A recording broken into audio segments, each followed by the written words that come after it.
ठाकुर जी, इस बात से अलहदा होकर एक चीज मैं आपसे पूछती हूँ। उन्होंने एक और बात कही।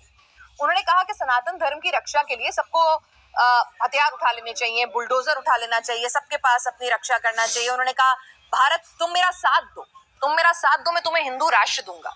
भारत की खूबसूरती ही इसकी अनेकता में एकता में छिपी हुई है। सनातन तो कहता ही है सर्वे भवन्तु सुखिनः, सर्वे सन्तु निरामया, सर्वे भद्राणि पश्यन्तु, मां कश्चित् दुःखभाग् भवेत्। यही कहता है ना, तो फिर ये कैसी जिद कि भाई हिंदू राष्ट्र बनाना है? अच्छा एक बात बताइए, अगर हिंदू राष्ट्र बन जाएगा तो नुकसान किसको होगा? और अगर सेक्युलर रह जाएगा तो नुकसान क्या होगा? मुझे अपने धर्म पे पूरा विश्वास है। मेरे धर्म ने न जाने कितने आक्रांताओं को, सुनिए ना, हिंदू, मैंने क्या कहा, हिंदू धर्म, आवाज आ रही है? जी आ रही है। मैं कह रही हूँ कि किसी को नहीं होगा कोई नुकसान। पर एक बात बताइए ना, जो जैसा है, अगर मुझे मेरे धर्म पे भरोसा है तो ना तो मुझे कन्वर्जन कराने की जरूरत है। मेरी आवाज आ रही है आपको? जी आ रही है देवकीनंदन ठाकुर जी। मैं कह रही हूँ अगर मुझे अपने धर्म पे भरोसा है, मुझे अपने धर्म की शक्तियों पे भरोसा है, मुझे अपने धर्म की क्वालिटीज पे भरोसा है, तो दुनिया उसके आगे नतमस्तक होगी। आज योगा को दुनिया ने माना। दुनिया के लोग जो है हिंदू धर्म की तरफ खींचे चले आते हैं। कोई जाके अमेरिका, 7 समुंदर पार लोग नहीं जा रहे, लोग आ रहे हैं हमारे अध्यात्म की शरण में। तो फिर ऐसे में क्या जरूरत है कोई राष्ट्र घोषित करने की? जो हमारे भारत की खूबसूरती, अनेकता में एकता की, उसे कायम क्यों नहीं रख सकते हम सेकुलर राष्ट्र के तौर पे? क्यों हम हिंदुओं को सीमाएं में बांधे? मैं ये पूछ रहा था आपसे कि अगर हिंदू राष्ट्र बन जाएगा तो नुकसान किसको होगा? फायदा किसको होगा? फायदा पूरी मानवता को। मेरे को अपने धर्म पे पूरा भरोसा है। दुनिया इसकी तरफ खींची चली मुझे भी है।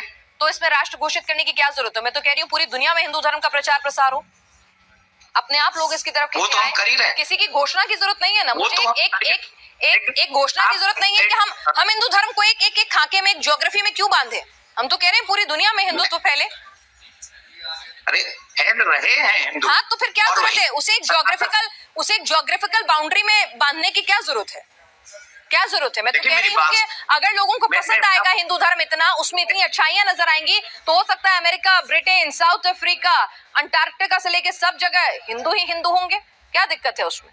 ये तो लोगों को तय करने दीजिए ना कि इसमें इतनी अच्छी खूबियां। उसे एक ज्योग्राफिकल बाउंड्री में बांध कर क्यों कैद कर रहे हैं? अच्छा एक बात बताइए, अभी आपको लगता है कि जिन जिन जगहों के नाम आपने लिए वहाँ हिंदू नहीं है? बिल्कुल है। तो मैं वही तो कह रही हूँ आपसे कि ज्योग्राफिकल बाउंड्री में क्यों बांधना है? क्या सेकुलर स्टेट रहने देने में क्या दिक्कत है? क्या नुकसान हो रहा है? किसी हिंदू धर्म की जान को खतरा हो रहा है? किसी हिंदू की के साथ कोई दिक्कत हो रही है? जिस समय हम लोग आजाद हुए थे 75 साल पहले, उस समय की हालत में और आज की हालत में क्या फर्क है? नहीं, आपको क्या फर्क लगता है? आपको क्या फर्क लगता है? मुझे तो मेरा उन्नत भारत नजर आता है, आगे बढ़ता हुआ भारत नजर आता है। सुनिए, 8 से 9 स्टेटों में हिंदू अल्पसंख्यक हो गया। अच्छा। और धीरे धीरे सनातनियों का धर्म परिवर्तन कराया जा रहा है। धीरे धीरे सनातनियों के ऊपर जातीय या कैसे कैसे प्रहार किए जा रहे हैं।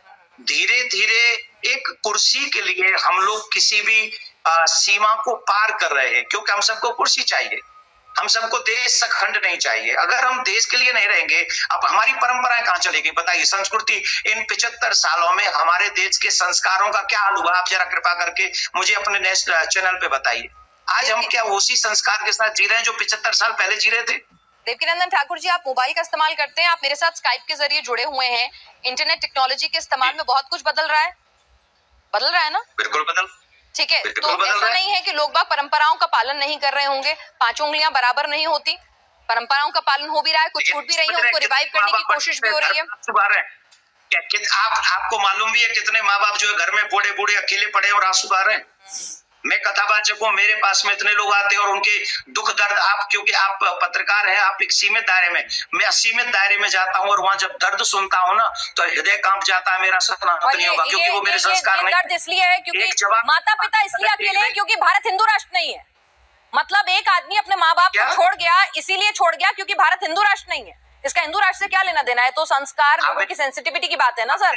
गलत तरीके से प्रस्तुत, आप मेरी चीज को गलत तरीके से प्रस्तुत कर रही है। हिंदू राष्ट्र का मतलब है सनातन परंपरा।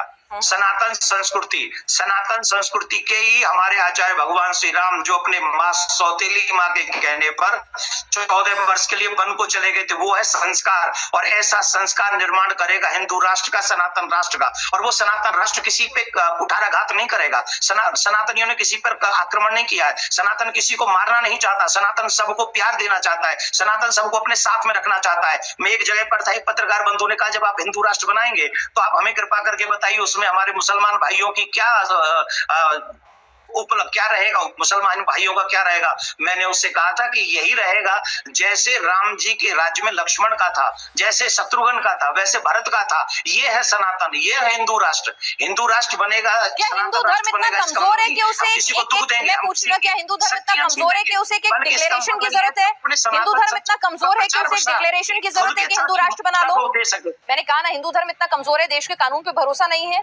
अगर आप कह रहे हैं धर्म परिवर्तन हो रहा है तो मुसलमानों का भी हो रहा है। मुसलमानों का धर्म परिवर्तन तो बागेश्वर महाराज ने अपने मंच पर कराया और बड़े गदगद हुए, बड़ी तालियां बजवाई कि बहुत खूबसूरत शानदार काम किया है। वो अगर हिंदू धर्म में आए तो बहुत बढ़िया काम हो रहा है, लेकिन अगर हिंदू चला जाए तो पाप हो रहा है। ये